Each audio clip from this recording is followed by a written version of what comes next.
For people that are starting out today, would you say, even in 2024, that wholesaling is the lowest barrier to entry and easiest way to get into real estate? Or would you, knowing what you know now, the trial and error, would you say that's actually not the best way to get started? It kind of depends what I think more of your personality types and your end goal. If you are like a lot of people in this generation, I need it now, it might be a little hard because you can want it now, you ain't gonna get it now. But if you're open to delayed gratification, you understand I had to plant the seed before I'm gonna get the harvest. I think hands down, I mean, you could turn, like I said, you're investing your time and words. And time and words and contracts could turn to 10, 15, 20,000. I think it's the best way to get into the real estate so you could generate real checks that you could buy you 3-4 months so you're not working a job and then trying to figure it out. I'm very curious about the hardest time you've been through in the 20 years you've been doing this. And I'm sure you just rattled off a bunch in your head, but we oftentimes talk to investors who have been investing for the last 6, 7, 8 years. Ryan and I are in our early 30s, approaching mid. We did not experience investors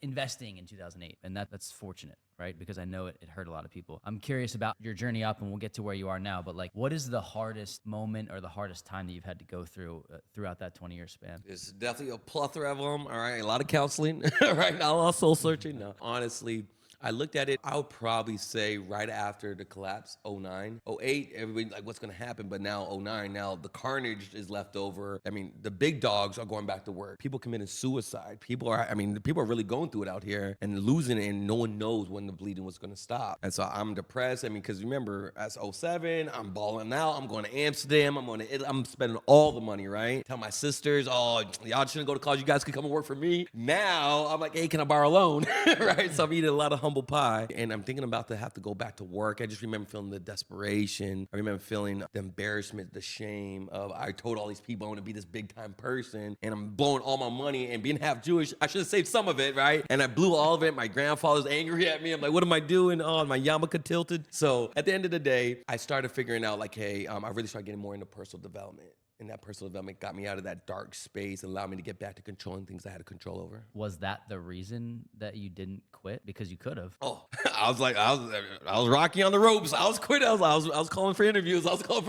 But luckily I got enough calls that came that showed me that there's enough glimmer of hope. And then, like I said, I discovered E.T., Dr. Eric Thomas, E.T. the hip hop preacher. Oh yeah, I love him. Yeah, love E.T. Oh my God. So it was the first person I saw with a hat on, Jordans, being able to talk corporate, had sincere substance without jeopardizing the swag. There better not be any brick walls around when he's talking, man. I'm running through those. Oh, I was just taking notes though, man. He's got the energy. I love this. I'm feeling it. Yeah, no, he's definitely top motivational speaker for me, and especially at that time, I needed somebody like that, and I didn't have anybody out here that really kind of connect with me. So once I saw I could wake up earlier, I can work one more extra hour call. So I started feeling I was in more control versus feeling like I'm a kite in the wind. Totally, yeah.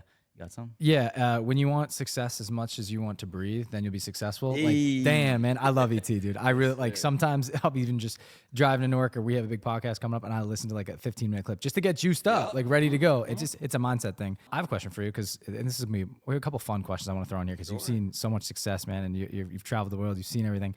But we have a lot of young and aspiring investors that are listening to the show, and they're like seeing what we're all doing, like, damn, man, like one day, right? And a lot of them, they don't know where to start. And so my question for you is like, what do you think is one of the biggest things that holds people back from jumping into the entrepreneurial game? And people like that think that they hear all of our stories and they've seen success, but they're just like, they can't quite take the leap? No, that's a good question. And I know that's just happened more and more. I think it's a mixture of comparison. So they see, I compare, well, look, he's taller than me, or he has a better smile than me, or look where he came from, he's not from my place. So those limiting beliefs creeps in on top of you seeing a constant reinforcement of all these comparisons to look at what I'm not. And I think people focus more on the gaps than their gains. And so you focus on, hey, I don't have this, I don't have that. This is what's going to stop me versus, hey, I'm in America. People are around this country don't have the same freedoms and opportunities we have. You have the chance with the internet, the technology we had. Even when I started, I couldn't skip trades 1,000 records and make phone calls that same hour. I had to go and like drive for dollars, right? So I think it's limiting beliefs and comparisons is what's really stopping a lot of people. You had a couple of really good points in there. One of the things like America, I feel like is like now the land of the hustle, right? Like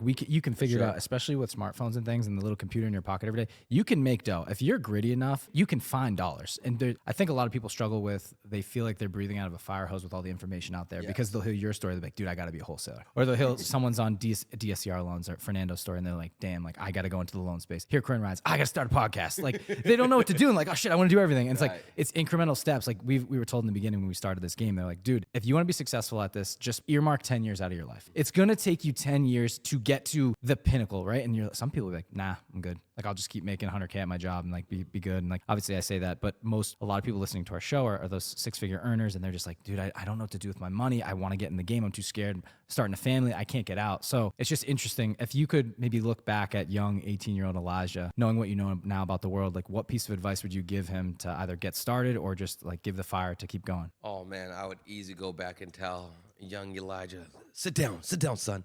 no, don't be a jack of all trades, be a master of one, and just being able to understand that you can do anything, you just can't do everything. And once you're able to, and that's one thing I've learned from ET. He did those Thank God It's Monday videos for like 8 years. He's like, nobody's watching at first, but I was consistent. I showed up. It was me versus me. It's not me for what everybody else is seeing. And I think if you could get to that position, I would tell myself, hey, don't worry about what your friends are doing, what everybody's around you doing. What can you have control over, and what can you do every day to move to progress? And I would have did a vision board earlier.